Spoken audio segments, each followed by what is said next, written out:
हमने पिशाच सुंदरी के भाग 13 सुन लिए हैं। अब हम सुनेंगे पिशाच सुंदरी का भाग 14। भाग 14 शुरू करने से पहले मेरी आपसे प्रार्थना है कि आप सभी मेरे चैनल को शेयर करें, सब्सक्राइब करें, पसंद आए तो लाइक करें। चलिए शुरू करते हैं पिशाच सुंदरी का भाग 14। कहानी सुनाते सुनाते गोपाली थक गए। इतनी कहानी कह उन्होंने सिगरेट सुलगाकर रिस्ट वॉच देखी और वकील शोभाराम की ओर ना देखकर नर्स की ओर देखा। तुमने सुना नर्स? जी। नर्स की दृष्टि उठाई। अजीब सी बात है, आप शायद विश्वास नहीं करेंगे कि मुझे संपूर्ण कहानी ऐसी लग रही थी जैसे कहीं पहले भी सुनी हो। गोपाली के चेहरे पर क्षण मात्र के लिए विस्मय का भाव आया, परंतु दूसरे ही क्षण लुप्त हो गया। वह मुस्कुराए। हाँ बाबा, हाँ बाबा, नानी और दादी इसी से मिलती जुलती हुई कहानियां सुनाया करती थी। बेकार की कहानी में से कहानी मत निकालो, भगवान तुम्हारा भला करे। बोलते बोलते गला सूख गया। क्या एक प्याली कॉफी नहीं पिलवा सकोगी? और सुनो, हमारा यार डॉक्टर मरीजों से निपट गया है तो उसको कहना इधर चला जाए। उत्तर में नर्स मुस्कुराई। उसकी मुस्कुराहट ने गोपाली को और भी विस्मय में डाल दिया। उन्होंने जबरन उधर से दृष्टि हटा ली।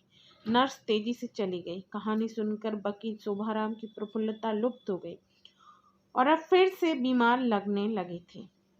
सुना वकील साहब? गोपाली ने टोका। हाँ सुना, तो शायद विश्वास नहीं कर पा रहे हैं। नहीं मिस्टर गोपाली, जो करिश्मा मैंने देखा है उसे देखने के बाद आपकी कहानी पर संदेह नहीं किया जा सकता। एक संदेह और सुनो, तुम्हारी ये नर्स है ना? तनिक स्वर को धीमा करते हुए गोपाली बोले। इसने मुझे और भी चक्कर में डाल दिया। चक्कर में? हाँ।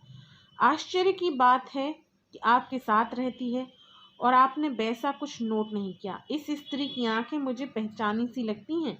इस स्त्री की मुस्कान मुझे पहचानी सी लगती है। हे ईश्वर, संदेह तो मुझे भी था। कभी कभी बासंती की सी झलक है इसमें। देखता है। शोभाराम ने निश्वास छोड़ी।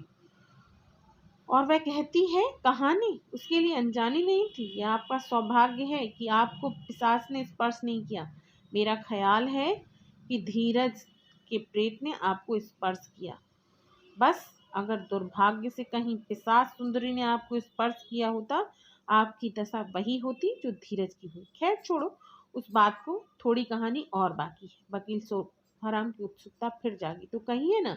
हाँ, यह भी सुन लो। अच्छा हो कि नर्स और डॉक्टर के आने से पहले सुन लो। धीरज को अस्पताल में दाखिल करा देने के बाद मैं चमनगढ़ लौट आया। 2-3 दिन पूर्ण विश्राम किया। फिर एकाएक ध्यान आया कि घाटी के महल को जल्दबाजी में खुला छोड़ाया हो। उस घटना के बाद फिर घाटी के महल में गए।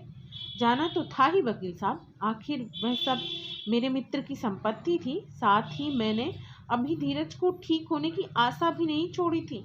यह ठीक था कि मैं महल को सील करवाने का काम पुलिस को भेजकर भी करवा सकता था, लेकिन एक कारण और भी था। आपका साहस धन्य है मिस्टर गोपाली। अजीज, तुम साहस को भाड़ में झोंको।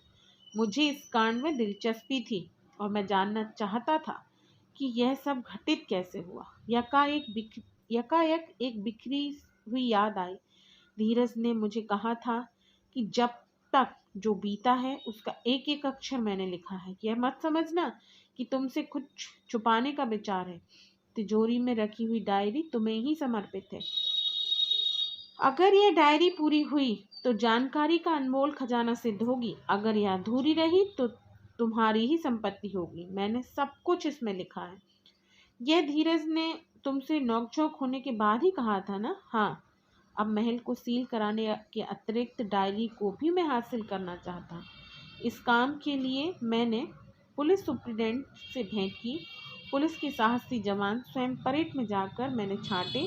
एक सुबह 40 पुलिस के जवान तथा मजिस्ट्रेट डेनियल हैरिसन को साथ लेकर मैं फिर घाटी के महल पहुंचा। आज दिन था। सुबह धूप वातावरण में बिखरी हुई थी। बिना किसी विघ्न के पुलिस दल सहित घाटी महल में जा पहुंचा। परंतु जैसे ही महल के खुले द्वार में मजिस्ट्रेट हैरिसन सहित मैं प्रकट हुआ, हाल में एक वैम्पायर नस्ल का बड़ा चमगादड़ भयानक ढंग से चीखा। कहीं अंधेरे में जा छुपा। कोई दुर्घटना नहीं हुई, अलबत्ता उस चमगादड़ ने मिस्टर हैरिसन को डरा दिया। उन्होंने बताया कि यूरोप के विश्वास के अनुसार ऐसा चमगादड़ पिशाच होता है, खून पीने वाला पिशाच। परंतु हम निर्दोष ही तो महल में गए नहीं थे। सर्वप्रथम मैंने तिजोरी खोली, उसकी चाबी वहीं धीरज के बिस्तर पर पड़ी थी। मैंने उसमें से केवल धीरज की डायरी निकाली और उसके बाद उसे सील करा दिया। उसके बाद मैंने स्वयं पुलिस के साथ रहकर महल के हर दरवाजे और खिड़की को बंद करा दिया। तभी संतोष की सांस ली जब महल का मुख्य द्वार पुलिस ने ताला लगाकर सील कर दिया। अब धीरज की डायरी मेरे हाथों में थी। मैं कुछ देर का भी सब्र नहीं कर सका। मैंने पुलिस की लॉरी में ही डायरी समाप्त कर ली। अब मैं वह डायरी तुम्हारे लिए लाया हूँ। डायरी की बात सुनकर उत्सुक होने की बजाय भयभीत से वकील शोभाराम ने कहा, मुझे डायरी की आवश्यकता नहीं, मैं डायरी नहीं पढ़ूंगा। इसका अर्थ है कि आप अपना दावा वापस ले रहे हैं? वकील साहब हाँ नहीं कह सके।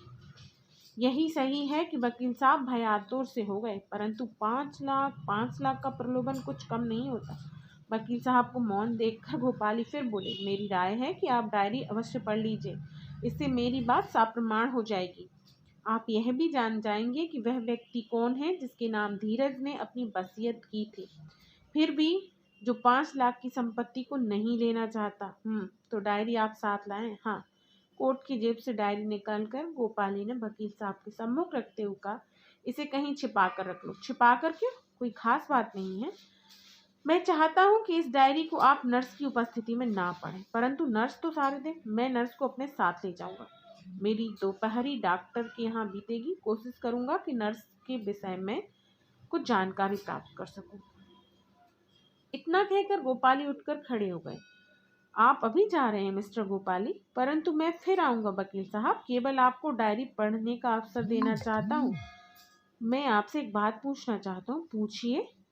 क्या धीरज को अस्पताल में दाखिल करने के बाद भी आपने कभी पिशाच सुंदरी को देखा? हाँ, कब? यह मैं लौट कर बताऊंगा, जैसी आपकी इच्छा। एक बात और फरमाइए।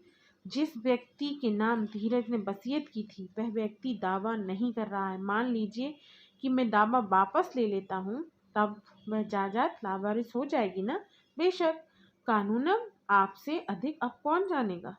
घाटी का महल अशुभ है, यह बात मैं और आप मान सकते हैं, लेकिन अब सियासती राज्य तो है नहीं। कौन जाने कब लावारिस घाटी का महल नीलामी चढ़ जाए। वैसी स्थिति में क्या कोई बेगुनाह व्यर्थ न मरेगा? जरूर मरेगा। हम दोनों को जो वास्तविक स्थिति जानते हैं, कर्तव्य हो जाता है कि भविष्य में होने वाली दुर्घटना को रोकने का यत्न करें। कैसे? बेहतर होगा कि इस विषय में शाम को बातें। मैं सोचता हूँ। जाने वकील साहब क्या कहना चाहते थे, परंतु नर्स को आता देखकर वह चुप हो गए। गोपाली ने नर्स को अंदर आने का अवसर नहीं दिया। दरवाजे पर उसके हाथ से कॉफी की प्याली लेते हुए कहा, तुम्हारा शुभ नाम जान सकता हूँ? माया। मुस्कुराते हुए वह बोली, विवाहित हो? नहीं। मुझे तुमसे कुछ बातें करनी है। मेरे साथ डॉक्टर की कोठी तक चलोगी? वही तो सर्वेंट क्वार्टर में अपने पिताजी सहित रहती हूँ, परंतु मेरी यहाँ सांझ तक ड्यूटी है। मैं डॉक्टर से कहकर ड्यूटी बदलवा दूंगा। काफी तो पी लो। यह चमत्कार दिखाऊंगा कि मैं चलते चलते भी कॉफी पी सकता हूँ। आओ मेरे साथ। वह डॉक्टर का बच्चा नहीं आया? इसके आगे की कहानी अगले भाग में। चलते हैं पिशाच सुंदरी का अगला भाग सुनने।